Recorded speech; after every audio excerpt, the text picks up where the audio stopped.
ప్రభు యొక్క ఘనమైన నామాన్ని బట్టి ప్రతి ఒక్కరికి వందనాలు చెల్లిస్తూ ఉన్నాను. ఈ ఉదయకాలాన్ని ఆయన సన్నిధిలో కనిపెడుతున్నటువంటి ప్రతి ఒక్కరికి కూడా ప్రభు పేరిట ఎంతగానో వందనాలు చెల్లిస్తూ ఉన్నాను. ఎవరైతే ఆయన సన్నిధిలో కనిపెట్టుకొని ఉంటారో వారి జీవితంలోని ఆయన గొప్ప కార్యం చేయడానికి ఆయన శక్తిమంతుడే ఉన్నాడు. ఆయన ప్రభావం కలిగినటువంటి సన్నిధిని గురించి మాట్లాడుతూ ఉన్నప్పుడు ప్రతి ఒక్కరిలోనూ కూడా ఆయనైతే ఎంతో కృపను అనుగ్రహించి ఆయనకి సన్నిధిని తోడుగా ఉంచి నడిపిస్తూ బలపరుస్తూ ఉన్నాడు. కీర్తన గ్రంథము 29వ అధ్యాయము 4వ వచనం, యెహోవా స్వరము బలమైనది, యెహోవా స్వరము ప్రభావం గలది.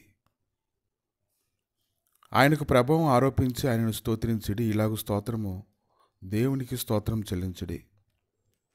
కనుక ఆయన ప్రభావం ఎలాగుందంటే ఆయన నోటి మాటలో ఉంది. ఆయన నోటి మాట మన యొద్దకు వచ్చినప్పుడు మనం అన్ని విషయాల్లో విడుదల పొందుకుంటూ ఉన్నాము. కీర్తన గ్రంథము 57వ అధ్యాయము 5వ వచనంలో చూసినప్పుడు, దేవా ఆకాశం కంటే అత్యున్నతుడుగా నిన్ను కనపరుచుకొనుము, నీ ప్రభావం సర్వభూమి మీద కనబడినము. నీ సేవకులకు నీ కార్యము కనపరచుము, వారి కుమారులకు నీ ప్రభావం చూపించుము. దేవా భూమి అంతటా నీ నామం ఎంత ప్రభావం కలది. కనుక ప్రభావం కలిగినటువంటి ఆ యొక్క మాటని మనం నిర్లక్ష్య పెట్టకుండా ప్రతిదినము ఆ యొక్క లేఖనాలని మనం ధ్యానిస్తూ ఉన్నప్పుడు దానిలో ఉండేటువంటి బలాన్ని బట్టి మనం విస్తరించబడుతూ ఉంటాము. లూకా సువార్త 6వ అధ్యాయము 19వ వచనంలో, ప్రభావం ఆయనలో నుండి బయలుదేరి అందరినీ స్వస్థపరచుండెను కనుక జనసమూహం అంతా ఆయన ముట్టవలని యత్నం చేసెను.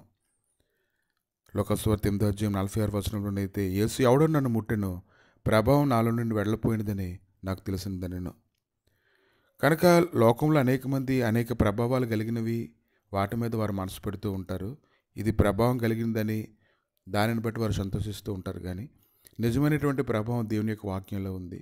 కనుక వాక్యాన్ని నిర్లక్ష్య పెట్టకుండా ఎవరైతే దాన్ని ఆనందిస్తూ ఉంటారో, దివారాత్రులు దాన్ని ధ్యానిస్తూ ఉంటారో, అతను నీటి కాలువ ఎవరైనా నాటబడిన చెట్టు వల్లే తన కాలం ముందు ఫలమిచ్చేటువంటి గొప్ప మహిమ కలిగినటువంటి వ్యక్తిగా ఉండడాన్ని మనం చూస్తాం.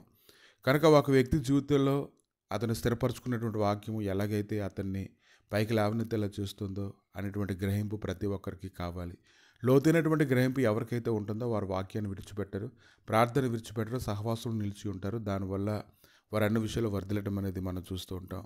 కనుక ఈ ఉదయకాలాన్ని దేవుడి లేఖనాలు ఎక్కువగా చదవడానికి ప్రతి ఒక్కరు కూడా ఇష్టపడాలి.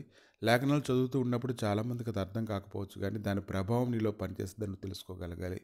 కనుక ప్రతిదినం లేఖనాలు లేకుండా నువ్వు బయటికి వెళ్ళకూడదు. ఉపవాసం చేయాలంటే ఖచ్చితంగా లేఖనాలు చదివిన తర్వాత ఉపవాసం చేయాలి. అలాగే సాక్ష్యం చెప్పాలంటే లేఖనాలు చదివిన తర్వాతే సాక్ష్యం చెప్పడానికి సిద్ధపడాలి. మనం ఎంతగా లేఖనాలను అయితే మనం ధ్యానిస్తూ ఉంటామో అంతగా దేవుడు మనం వర్ధిల్లింప చేయడానికి ఆయనకు ప్రభావం మనం నిలిచి ఉంటుందని మనం గ్రహించుకోగలగాలి.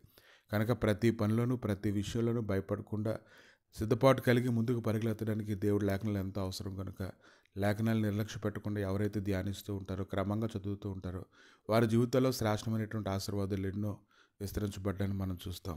ప్రభువా ఉదయకాలాన్ని తండ్రి నీ సన్నిధిలో లేఖనాల గురించినటువంటి మహత్యాన్ని మేము ఎరిగి దానిలో ముందు కొనసాగుటకు తండ్రి కృప దయచేయమని, బలపరచమని, స్థిరపరచమని, మయంతో నీ నడిపించమని, వాక్యం మీద ఆసక్తి కలుగు చేసి ఆకలి పుట్టించమని, నాయన ఇదిగో నీ వాక్యాన్ని బట్టే ప్రభావ మేము వర్ధిల్లితమైనటువంటి సంగతి స్పష్టంగా గ్రహించుకోవడానికి కృప దయచేయమని యేసుక్రీస్తు నామములు అడిగి వేడుకుంటున్నాము తండ్రి.